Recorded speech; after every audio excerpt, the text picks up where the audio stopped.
제목이 좀 아리까리하죠. 복음을 위하여 내가 모든 것을 할 수 있다. 오늘 이 본문은요, 특히 13절은 우리 그리스도인들뿐만 아니라 교회를 다니지 않는 사람들까지도 너무 잘 아는 말씀입니다. 단지 짜투리로 잘라서 I can do it, 나는 모든 것을 할 수 있다. 근데 이게 사실은 성경 말씀이 오늘날 현대인들에게 잘못 해석되어지고 적용되는 경우들이 굉장히 많은데, 그 중에 하나가 오늘 이 본문이 들어있는 내용이에요. 뭐가 이렇게 우리가 잘못 오해하고 적용을 하고 있는지 한번 우리가 오늘 이 말씀을 통해서 깨닫고, 우리가 어떤 경우에 이 말씀을 적용하고 실천해야 되는지 한번 우리가 도전해보는, 또 결단하는 그런 시간이 되기를 소망합니다. 먼저 이 본문을 내게 능력 주시는 자 안에서 내가 모든 것을 할 수 있다 라고 하는 이 말씀을 이해하려면, 이제 다시 또 이 빌립보 교회의 설립 배경부터 알아야 이 말씀이 이해가 되어져요. 빌립보 교회는 어떻게 세워졌죠? 사도 바울이 아시아로 가려다가 성령님께서 강력하게 막아서 이게 어떤 일인가 하고 고민하는 중에 환상 중에 마게도냐 사람이 나타나서 우리를 와서 도우라고 요청을 하는 그런 영적 도전을 받고 마게도냐로 들어갑니다. 그곳에서 첫 성을 만나게 되는데, 여기서 첫 번째 도착이 아니라 가장 큰 도시 이 빌립보를 만나게 됩니다. 그곳에서 이제 장사를 하는 여자 상인 루디아를 만나고 그 집에서 빌립보 교회가 탄생이 됩니다. 이렇게 강력한 성령의 역사로 세워진 교회라면 사도 바울이 아무래도 애정이 더 많이 생길 거예요. 그래서 이 교회에 대해서 정말 애정을 가지고 복음을 1년 6개월 정도 전하면서 성도들이 이 사도 바울을 생각하기를 아버지로 생각한 거예요. 영적 아버지로. 굉장히 좋은 관계를 맺고 있었단 말이에요. 이 관계가 오늘 이 사실은 전체적인 맥락을 이해하는 데에 도움이 될 거예요. 이걸 여러분들 입력해 놓으시고, 자, 이렇게 시작되었던 개척교회가 1년 반 만에 굉장히 부흥을 합니다. 그러다가 사도 바울이 거리에 나가서 점을 치고 주인에 의해서 강제적으로 점을 치면서 귀신이 들려있는 이 여자아이를 불쌍히 여겨서 고쳐줘요. 근데 주인이 볼 때는 돈줄이 끊어지잖아요. 그래서 사도 바울을 고발을 하게 됩니다. 그래서 옥이 갇혀요. 근데 그때도 놀라운 하나님의 역사가 또 일어났죠. 근데 문제는 더 이상 그곳에 머무를 수 없게 됩니다. 그래서 데살로니아로 이제 피난을 하게 되고요.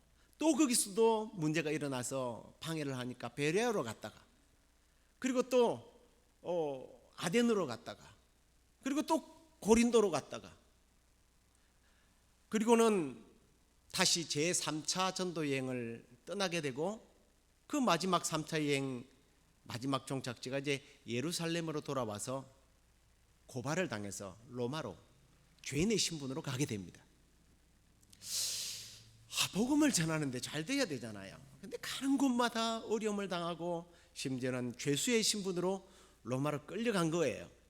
그 기간이 이제 한 6, 7년 정도가 지나게 됩니다. 자, 함께 정말 아버지같이 섬기던 담임 목사님이 복음을 전하다가 행방불명된 거예요. 요즘처럼 카톡을 인터넷 보내고 이런 시대가 아니잖아요. 근데 소문이 들리는데 로마 감옥에서 그 나이 많으신 분이 지쳐서 병들어서 죽어가고 있는 거예요. 심지어는 자연사로 할 것이 아니라 이제는 소문에 들리는 건 분명히 틀림없이 교수형으로 참수당할 그런 소문이 들린단 말이에요. 그래서 교인들이 십시일반 헌금을 해서 이 헌금을 가지고 이제 바울을 만나러 오게 된 겁니다. 그 편으로 안부를 적어서 정말 중요한 교리들을 적어서 보낸 편지가 빌립보서예요. 근데 한편으로 이 사도 바울이 복음을 전하면서 어려움을 겪는 이 과정을 보면서 하나님께서는요, 복음을 확장시켜 나가는 그런 일에 있어서 정말 잔잔한 호수에 경치 좋은 데서 유람선을 띄워놓고 에라디아 노래 부르면서 즐기는 관광객이 아니라 정말 폭풍우가 몰아치는 태평양을 건너는 듯한 인생의 코진 환난과 고난을 통해서 복음이 확장되더라는 거예요. 복음의 역사는 고난이에요. 근데 문제는 고난이 고난으로 끝나는 것이 아니라 그 고난 뒤에 반드시 영광이 있다라는 거예요. 놀라운 부흥의 역사가 있다라는 것을 이 사도 바울의 사역을 통해서 보게 됩니다. 저 이 말씀을 준비하면서 한편으로 그런 생각이 들더라고. 우리 교회가 이제 다시 폭풍우 속으로 들어가게 됐어요. 교회를 옮겨야 되고 하나님께 예배하는 예배 처소를 못 찾아서 안절부절하고 있거든요. 여러분은 어떤지 모르겠지만 윤 장로님이나 저는 시간이 갈 때마다 이제 막 속이 타기 시작해요. 근데 이건 이 고난의 과정을 통해서 또 하나님께서 우리 교회를 부흥시키고 성장시켜 나가기 위한 하나의 또 다른 도전이다. 저는 그렇게 믿습니다. 할렐루야. 하나님께서 이런 고난을 통해서요, 또 우리 교회를 놀랍게 사용하실 줄로 믿고 또 여러분들을 그렇게 사용해 주실 줄로 믿습니다. 자, 아무튼요, 이렇게 사도 바울은 에바브로디도를 통해서 헌금과 또 여러 위문품을 바꿔서 이 편지를 쓰는데, 여러분 생각해 보세요. 한 7년 만에 아들이 돌아왔어요. 얼마나 기쁘겠어요. 그래서 사도 바울이 헌금을 기뻐한 것이 아니라 오늘 말씀해 보면 10절에 내가 크게 기뻐한다. 여기 크다는 말이 우리 크다 작다는 이런 표현이 아니고요. 성경에 보면 메가톤이에요. 메가톤. 막 기뻐서 펄떡펄떡 뛸 정도로 기뻤어요. 돈이 왔어요? 아니에요. 그 말씀에 보면 너희들이 나를 생각하는 것이 열매를 맺었다는 걸 보면, 그래, 너희들이 나를 생각하고 있었구나. 나를 잊지 않았구나. 그래서 나를 찾아주었구나. 이것 때문에요, 사도 바울이 몹시 기뻐하고 있습니다. 그러면서 11절과 12절을 말하는 거예요. 그렇게 해석될 때에 내가 궁핍함으로 말하는 것이 아니다. 나는 어떤 형편이든지 자족을 배운 사람이다. 나는 비천에도 처해봤고 풍부하게도 처해봤고 배고픔도 배부름도 다 통과해봤다. 나는 물질 때문에 기뻐하는 것이 아니다. 물질 때문에 슬퍼하지 않는다. 이게 여기서 나오는 말이에요. 이게 뭐예요? 이게 생소, 생과 사, 또 희노애락, 여기 다 들어있는 거 아니에요? 이게 우리는 일상이라고 그래요. 일상. 바울은요, 일상생활, 늘 반복되는 일상생활에서 힘들면 불평하고 기쁘면 자만하고 하는 게 아니라 슬플 때든 기쁠 때든 불행이든 행복이든요, 하나님의 법칙을 배운 거예요. 그 법칙이 뭐냐? 그게 13절이에요. 그게 13절. 일상 속에서 일어나는 그 모든 상황과 환난을 하나님께서 선으로 바꾸시는 그 놀라운 고백이 내게 능력 주시는 자 안에서 내가 모든 것을 할 수 있습니다라는 고백이지, 이게 소위 말하는 나는 I can do it, you can do it, 그래 우리는 긍정적인 마인드를 갖고 있으면 모든 것을 할 수 있습니다. 자기가 신입니까? 우리는 신이 아니에요. 사도 바울이 이 고백을 하는 것은 가난할 때도, 부유할 때도, 배고플 때도, 배부를 때도, 어떤 상황과 형편 속에서도 나는 이 복음을 위해서 얼마든지 쓰임받는 것을 깨달았다는 거예요. 헌금이 있건 없건, 물질이 있건 없건, 옥에 갇혔던, 자유인이 됐던, 복음을 위해서 내가 모든 것들을 다 할 수 있다. 이게 13절 말씀이에요. 이 말씀을 여러분 적극적인 사고방식의 틀로 바꾸지 마시기 바랍니다. 이 빌립보 교회의 생성 과정과 이 지금 사도 바울이 겪고 있는 모든 상황 속에서도 여전히 예수 그리스도의 복음은, 이 피 묻은 생명의 복음은 끊어지질 않더라는 거예요. 다시 말씀드립니다만, 내가 무엇을 할 수 있다, 이게 뭐든지 다 해결할 수 있는 초능력자가 된다는 말이 아니라, 어떤 형편, 어떤 역경이 온다 할지라도 주님께서 내게 능력을 주셨기 때문에 그걸 견디고 이겨내고 내가 담대하게 복음을 전할 수 있다, 이 말이란 말이에요. 그러면서 사도 바울이 뭐라고 말합니까? 14절에 너희들이 내 괴로움에 참여했도다. 모든 것을 할 수 있다는 사람이 왜 또 괴로움에 참여한다고 그래요? 근데 이미 그 괴로움이 어떤 괴로움이라는 것을 알았죠. 우리는 사도 바울은 몸으로 지금 복음을 위하여 헌신하고 있지만, 이 빌립보 교회 성도들은요, 물질을 통해서 사도 바울과 함께 복음을 위하여 일할 수 있게 되었다, 이 뜻이에요. 그런데 성경을요, 너무 단편적으로 한 구절 어디서 본 게 있고, 어느 목회자가 설교를 할 때 들은 그 설교가 그냥 성경의 모든 것을 대표하는 것으로 생각하고 착각하고, 목사가 사리를 받는 목사는 거짓된 목사고 싹군 목사다, 이런 설교가요 인터넷에서 굉장히 인기가 좋아요. 10의 1조는 사도 바울이 단 한 번도 10의 1조나 헌금에 대해서 이야기한 적이 없는데, 목사들이 자기 밥벌이를 위해서 성도들에게 11조를 요구하고 각종 헌금을 요구한다, 이런 설교들을 한번 여러분 찾아가 보세요. 듣지는 마시고요.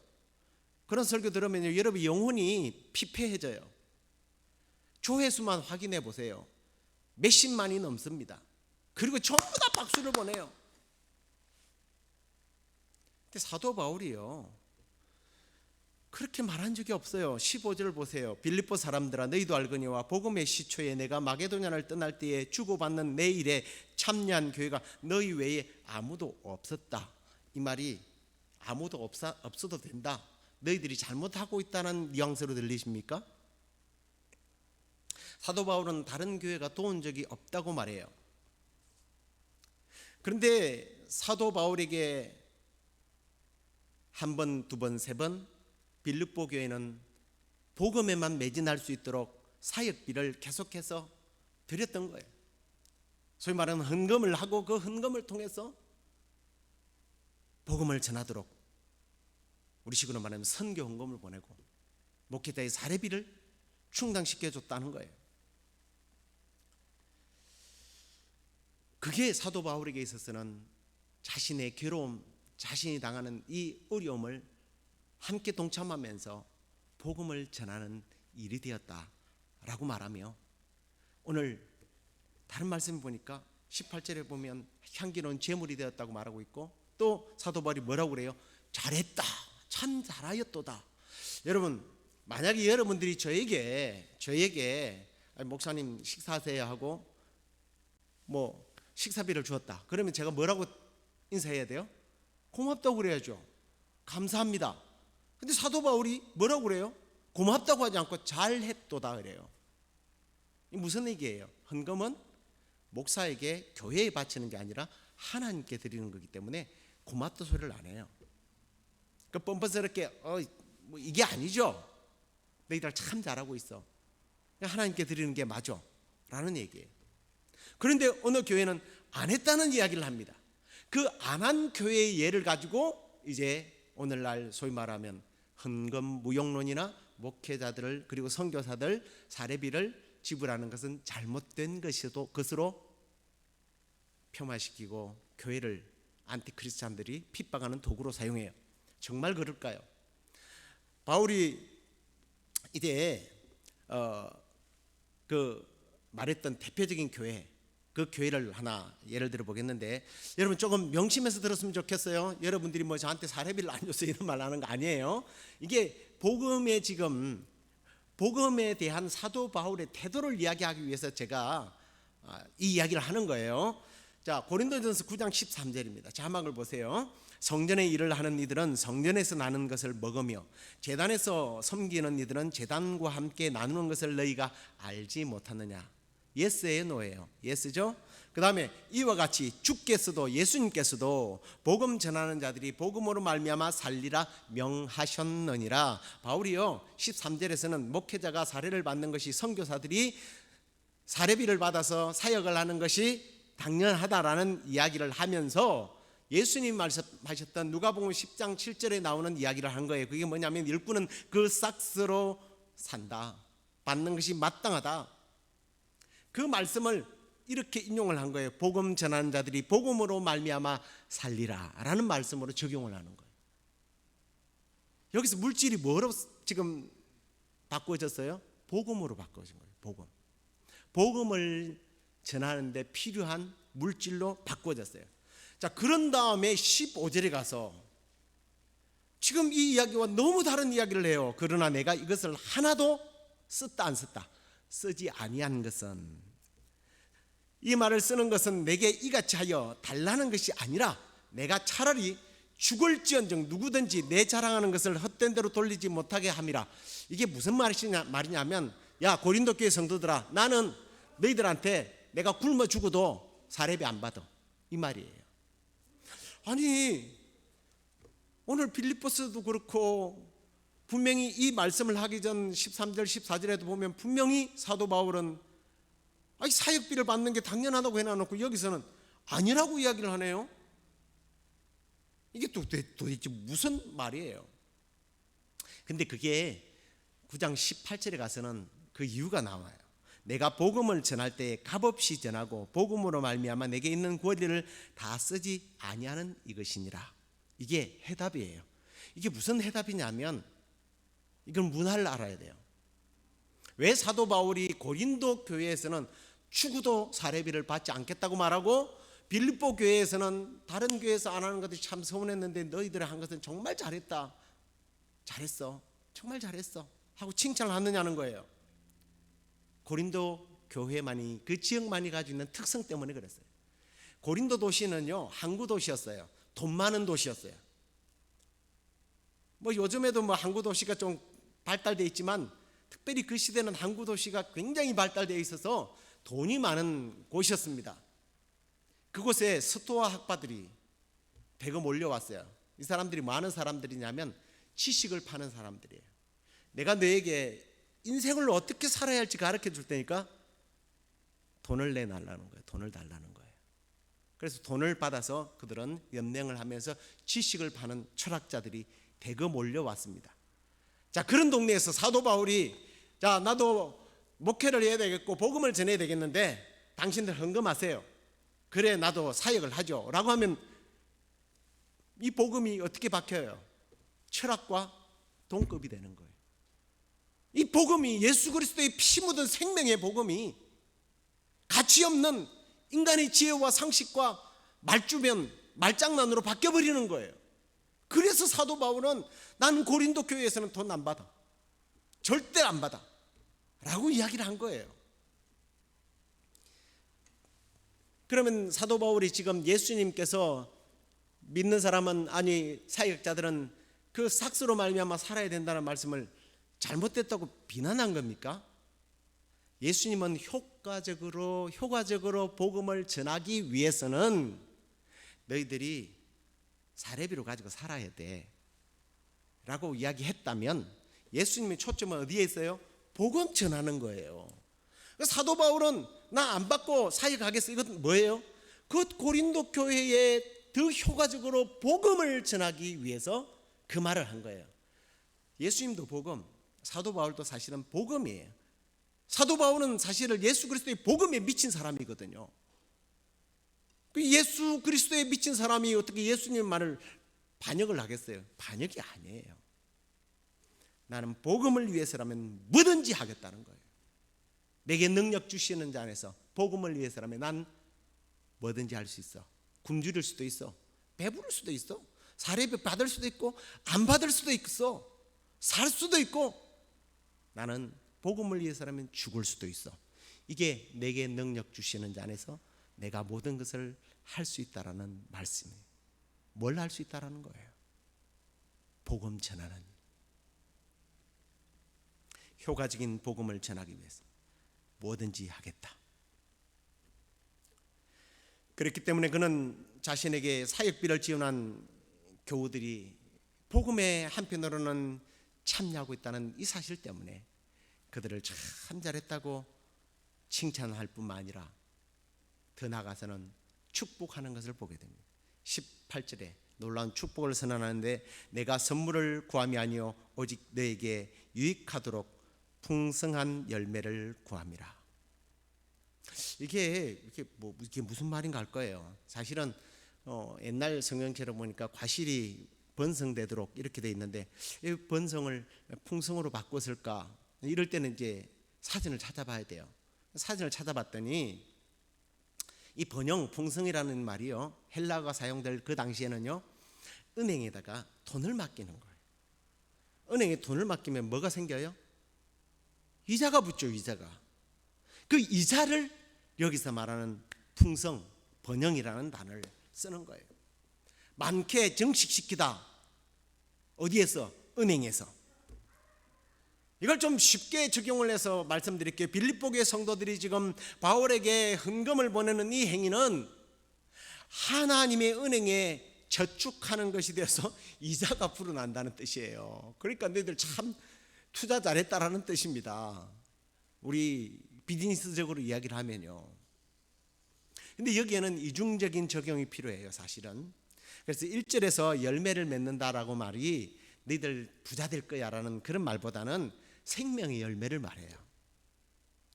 너희들이 그렇게 하나님의 나라에, 하나님의 은행에다가 저금을 하지, 그러면 그 이자로 인해서 많은 생명의 열매들이, 복음으로 말미암아 열매들이 맺혀지게 될 거야 라는 뜻이에요. 할렐루야. 우리가 드려지는 물질을 통해서 하나님 나라가 계속해서 확장되리라 저는 확신합니다. 올해는 못 갔지만 내년에는 다시 길이 열려서 우리 저 더운 지역에 가서 여름에는 화끈하게 복음을 전할 수 있도록 하나님께서 지금 우리 이자를 정식시키고 있을 거예요. 믿습니다. 그 다음에요, 또 하나의 적용은 19절이에요. 나의 하나님이 그리스도 예수 안에서 영광 가운데 그 풍성한 대로 너희 모든 쓸 것을 채우리라. 하나님께 드리는 우리의 물질들이 하나님의 은행에 저축되어 한편으로는 믿는 사람들이 점점점 많아지게 되는 생명의 열매가 맺어지고, 또 드린 우리에게는 하나님께서 풍성한 이자로 되돌려 주신대요. 할렐루야. 그래서 그런 것 같아요. 저는 이제 곧 60이 되지만 지금까지 신앙생활하면서 헌금 생활 잘하면서 빌어먹는 사람을 본 적이 없습니다. 물론 그것도 어떤 태도를 가지고 드리느냐에 따라서 다르긴 하지만요, 분명한 것은 정성을 다해서 하나님 나라를 위하여 헌금 생활하는 사람들이 못 사는 걸 본 적이 없어요. 이게 성경의 법칙이에요. 이제 말씀을 맺겠습니다. 어떤 고난과 환경 속에서도 사도 바울은 내게 능력 주시는 자 안에서 내가 복음을 위하여 다 할 수 있다라는 것을, 복음의 도구가 될 수 있다라는 것을 오늘 삶으로 고백을 하는 동시에 성도들에게도 그 복음을 전하는 일에 너희들이 쓰임받자라고 하는 말씀을 우리가 함께 나누었습니다. 하나님 나라를 위하여 흘리는 우리의 눈물과 우리의 땀과 우리의 물질들, 분명히 하나님의 은행에 저축이 되어서 하나님 편에서는 보면 그 물질을 통해서 복음이 확장되어 많은 영혼이 죽기로 돌아오게 되고, 또 우리에게는 보람과 기쁨과 심지어는 하나님께서 이 땅 위에서 더 많은 물질로, 수고로, 또 헌신으로 섬길 수 있도록 우리에게 복 주시는 하나님이십니다. 이러한 풍성한 은혜들을 내게 능력 주시는 자 안에서 모든 것을 할 수 있느니라, 이 말씀을 들을 때마다 여러분의 가슴에 깊이 새기고 이 말씀대로 여러분에게 능력 주시는 우리의 능력의 근원 되시는 예수 그리스도로 말미암아 복음을 위하여 멋있게 이 땅에서 쓰임 받는 저와 여러분 되기를 주의 이름으로 축원합니다.